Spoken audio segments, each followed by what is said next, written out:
Hey Gear Seekers, I'm Nick. Look, we're in a different part of the studio today. That's because this place is a complete mess because I'm trying to build something. I'm trying to build my new editing PC, but with a little bit of a twist. And I've been teasing this for such a long time, but it's a custom water-cooled PC with quick disconnects, full like industrial style without RGB and all that jazz. So come and take a look, right? I've been kind of semi-assembling it for the last day or so, which is kind of why we haven't been releasing videos this week. But I'm going to show you some of the parts and walk you through everything before building. So this will probably be multiple videos because it is going to be more in depth than our usual build video. So come and check this out, right? So you may or may not have seen that we've been using the 3090 ROG Strix. I got a water block for it. Although this is an RGB water block, actually there's a bit of a story. I'll quickly run you through the story. When they were developing this water block, they sent us this as like an engineering sample. Turns out this one was good to go, so we're going to use it. So I didn't ask for another water block. So this is the same as the retail one, but it's also an engineering sample at the same time. Look at that bling. Doesn't that look cool? Right.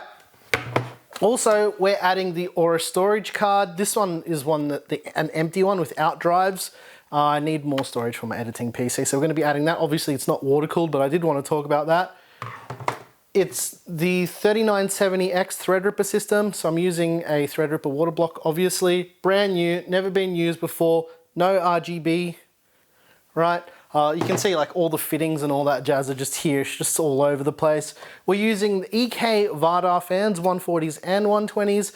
These are silent PWM fans designed for static pressure and water cooling based setup. So that's why we're going with it. And last but not least, the case. Now this is the Fractal Meshify 2 XL. As you can see, I've got the rads, they're only loosely placed in here because I've been test fitting stuff for the last like day or so.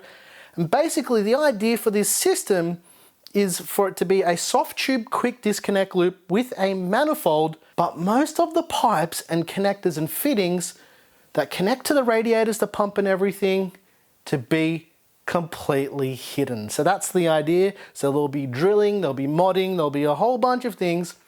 If you guys want to see the secret to this system, the pump res is a flat one in the basement. But let's show you how we're going to be putting this all together and then walk through all the parts. So let's get into it.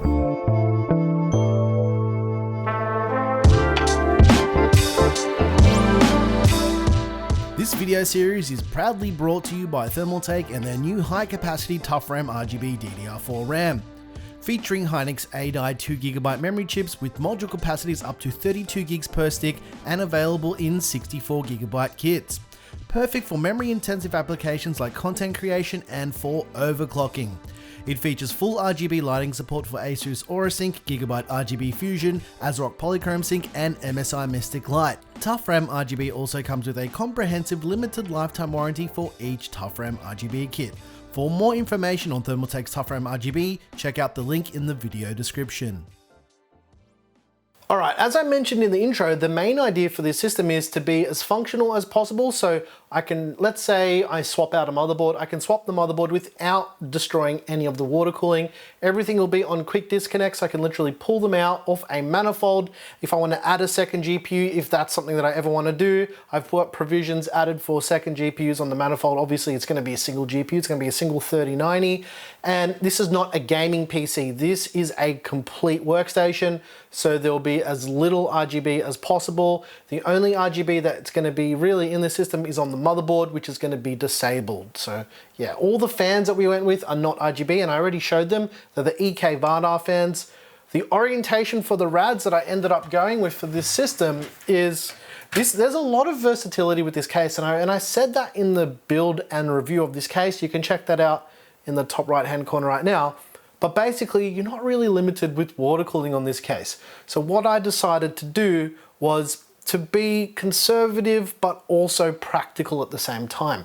So for the front radiator, I went for a slim 420 mil rad at the front with 3 140 Vardars up front. So these are just loosely mounted. This is just so I could get all the measurements and just really plan everything out. So this is definitely not in its final form, which is why there's going to be multiple parts for this series, because I feel like there is a bit to talk about. So what we're going to really cover in this video today is I'm going to reverse what I've done here and explain why I made the choices that I did and the placement and the part selection really, and yeah, basically why I went this route.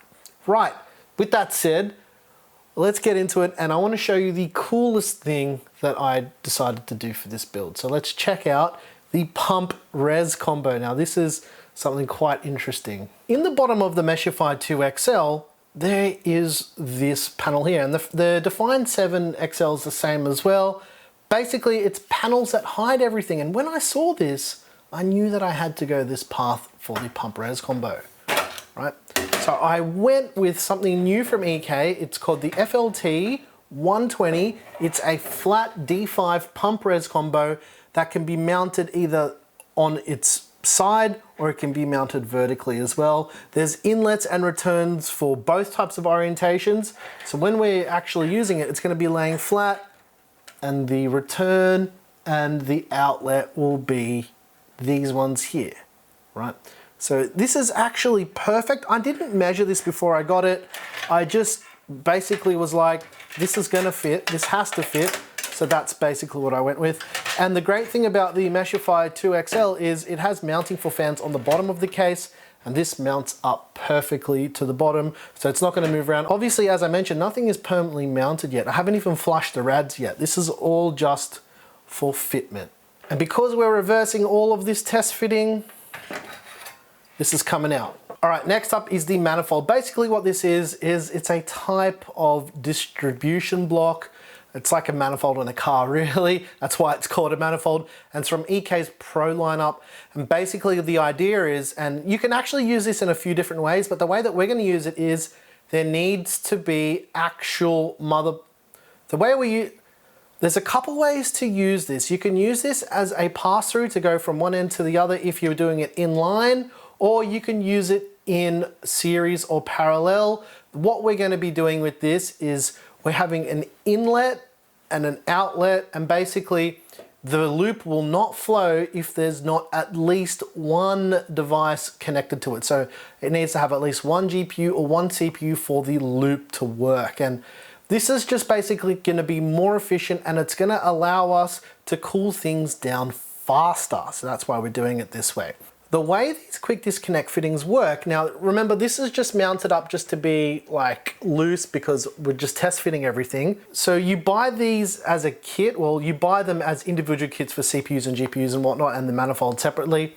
But basically it's got these quick disconnect fittings. It's all soft tube, so this is a complete soft tube loop. Let's say this end will go loop around and plug into the outlet or inlet on the CPU block. And basically all you do is you push it in. Sorry, this isn't fastened yet. And let's say you need to do some maintenance or you're swapping your motherboard out and you don't want to have to worry about draining the loop or doing anything like that. You can just disconnect the quick connect fitting and pull it off. It's very, very handy. And this is a dream of mine. This is something that I've always wanted to do, and I've always wanted it to look really cool and industrial. And this is what water cooling in the data center looks like. So I was like, hey, I want that in my PC. But yeah, you see, you pull it and it just shoots itself off and releases. I'll show you this on another angle just so you guys can see it. Basically, the fittings, you pull them back to slide them on. It's very, very stiff. And to release, you just pull up the collar and it literally launches off. But yeah, these are very strong and they're spring loaded and they seal perfectly. So yeah, these are for industrial uses, which is why we wanted to go with it. It's a really, really cool system. But that's not quite the full story with the manifold. So usually you would see the pipes going in and out. What we've decided to do is put 90-degree fittings on each, the inlet and the outlet for the manifold, and use a straight connector on the back, drill through this mid plate, put a pass through and do all of the tubes on the back side of this tray so it looks nice and clean. And maybe we'll get into drilling in this video, but I think we're gonna save that probably for the next one, maybe in this one, I don't know. I don't want this video to go for too long. So basically the idea is there's gonna be a hole and a pass through at the bottom, and one at the top as well. So all you'll see on this plate is the manifold and no tubing running to it at all. So it's just gonna float. Obviously with the soft tubes going into the CPU and the GPU, you'll see those come across this way, but anything to do with this is gonna be completely hidden. And because we are actually removing this, we better pull it out because we need to start getting this system up and running. Everything on the manifold so far is just finger tightened. I've just done that just for easy fitment and whatnot. So I will be tightening all of these up in the video as well. So don't worry, all the water cooling fittings will be tight. I'm gonna use spanners and whatnot to make sure this is completely tight, and I'll be using the Allen keys in here as well to tighten up all these plugs. But yes, this is also to remind myself to do it as well, because yeah, I've seen people have lots of problems with leaky loops, and yeah, knock on wood, we've never had a leaky loop. So yeah, make sure you do up all your plugs and all your fittings. Next up is the radiator configuration. So the way this is actually going to work is the outlet from the top of the manifold is going to pass through this back plate. It's going to come out here and it's going to go straight into this radiator. This radiator then feeds straight into this radiator. Yes, they're both connected to each other. And then this radiator is going to go back and run back down into the pump in the basement with the fill port connected to that as well, so we can fill the loop from the top. These cases actually have fill ports built in, like a cutout for it, and I have added a fill port behind here. What I still need to do now, obviously, is pull the radiators out because I need to align everything still and drill holes in line with where these pass-through fittings are gonna go on the top part of the back plate too. You may have noticed that there's a plate missing from here. It's actually a plastic fascia that I removed that will also be getting holes drilled in it, but for mounting and test fitting with these cutouts already here, it actually made it easier, so I removed it, so I didn't need to drill anything while we were test fitting here. So this mid plate needs to be removed as well because it's going to get lots of holes drilled in it, and the great thing about drilling holes in this mid plate here is I can make mistakes because you're probably never going to see it on the front side of the system, because that other fascia that covers it will have the holes perfectly drilled, so there is room for play here. But on the actual fascia, there isn't. So this actually is a bit of a Hail Mary actually, so we can get it right. The way I connected these radiators together is a pretty traditional way of doing it. I used a combination of 90-degree fittings and a normal male-to-male fitting on this end here.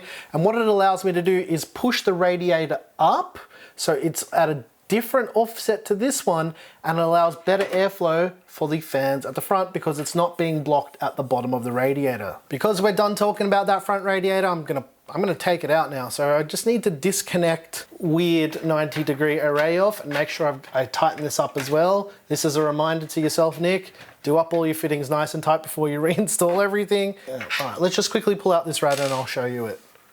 Still needs to be flushed out and stuff too because it's a brand new radiator, and if you're building a water-cooled system and they're not pre-flushed rads, you will need to flush them out. There's a couple ways to do it. You can use distilled water and vinegar together. You can use a flushing solution where you can have your whole loop built and then flush it. I don't recommend doing that. I would recommend pre-flushing all of your parts before building any loop like this, especially if it's going to be a loop you're going to be using every single day for work purposes. And because this was the case and the water cooling setup for our main editing PC, that's what's going to have to happen. I have to flush everything, and you just have to do it properly, otherwise you're going to get clogged up blocks, your jet plates are going to go all yucky and all the yucky stuff. You don't want that. Right. So these are the Vardar fans that I showed in the intro. These are the 140mm ones up the front. There's 3 of them because it's a 420 Blazer radiator up the front. As I mentioned, this is a slim rad, so it is a lot skinnier than regular EK rads, but I wanted the slim rad because I knew that the fitment at the front was going to be a little bit tight and that we were going to be using a thick 360 up the top, so it wouldn't have actually impacted it. I could have gone a thick radiator, but it would have been an absolute nightmare to make that pump res combo fit in the basement. So that's why I did it this way. And that's also the reason why I'm not going push-pull on this as well, because it's very difficult to make things fit, even in such a big case. And I want this to be practical. Last but not least is that top radiator. This one is a lot easier to take out. There's just 2 screws. on the top. I already mounted this to the bracket, so I don't need to waste time like pulling all the fans off and whatnot to get this out. It's just 1 screw, 2 screw, and remove the Radiator To. And as I mentioned before, this is a thick boy 360 with the fans in pull, not push, because you can't mount this radiator straight up against this top bracket. It just doesn't work. So the fans are basically being used as spacers. So yeah, this is just loosely mounted. I've only got 6 screws in the top. It's just so I can slide it backwards and forwards. I'll put the other 6 in pretty much now, but not tighten them up, just so they're all there. So when we're ready and it's all aligned, I can just bolt them up and tighten it, and away we go. All right, now the last thing that I wanted to quickly talk about before we pull out the mid plate is this fill port. Now, these fractal cases actually have a hole drilled in the top for this purpose. Wow, I did that up really, really tight. These fractal cases actually have a fill port drilled in the top. I'll quickly tilt the case forward so you can see this, but yeah, it's got a hole that's pre-drilled. I've put an EK fill port in the top here already. I'm just gonna leave this in here because this is gonna be annoying to take back out. But basically, it allows me to fill the loop from the highest point of the whole system. And there will be an extra soft tube line plumbed in for filling this loop and topping it up. Because if you remove something from the loop from the manifold, it is parasitic. It takes fluid away with it as well. So if you add something new, you do need to top it up a little bit, but it should be fine. We should be good to go. These fractal mid plates are actually pretty easy to take out. And again, the reason why I'm taking this out is because I need to drill holes in it, and I'd rather not get any metal shards anywhere near the PC. If there's one little bit left over from when we're installing components, it's gonna kill everything. So we're not gonna do that. We're gonna pull this out. It's gonna make a nice template as well when we have to go ahead and drill out the actual fascia part as well, which sits on top of the mid plate. So there's 3 screws on the front that hold it in. You can actually probably remove the front panel to do this, but I'm just being lazy at this point. As I was saying, there's one last screw on the top. Actually, I didn't say that at all. But now the mid plate is just gonna fall out. Yep, there it is. So now this plate can just come out and we can start our modifications.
guys, that's just about gonna do it for today. The thing I wanted to get done the most was get the manifold mounted with the pass-throughs done for that, and I got that done today. And you obviously saw me plumb up the inlet for the bottom of the manifold as well. This is all obviously gonna come apart again, but I just wanted to get an idea of how it would fit, drill some permanent holes for some of the fittings. I put the 420 back in the front as well, basically because I just wanted to see what the height would be, and this might not come out again because I've made it loose so it can slide up and down quite easily, and this mid plate can come out with this rad being in there. So we'll see what happens. I'm gonna finish it this weekend, but I'm probably not gonna release these videos in like a row because it wouldn't make sense to do that. But yeah, I'm gonna crack on with this and try and get this whole thing done in the next day or so. But yeah, I think I made some decent progress considering I did most of the planning in my after hours times in the last few days. But yeah, I'm quite stoked on this tiny bit of progress, and I can't wait for this thing to be up and running and all that stuff. Anyways, guys, if you like the music you heard here, I make all the music. If you want to get early access to this video and this series, head on over to Floatplane. Once again, thank you so very much for watching. I'm your boy Nick with Gear Seekers. You peak, we seek, and there's a lot more work to do for this build, but I'm super excited, like, because this is my personal editing rig. I'm so stoked. I can't wait to get this thing done and up and running. Thanks for watching, and stay tuned for the next episode in this very crazy overkill series. Thanks for watching.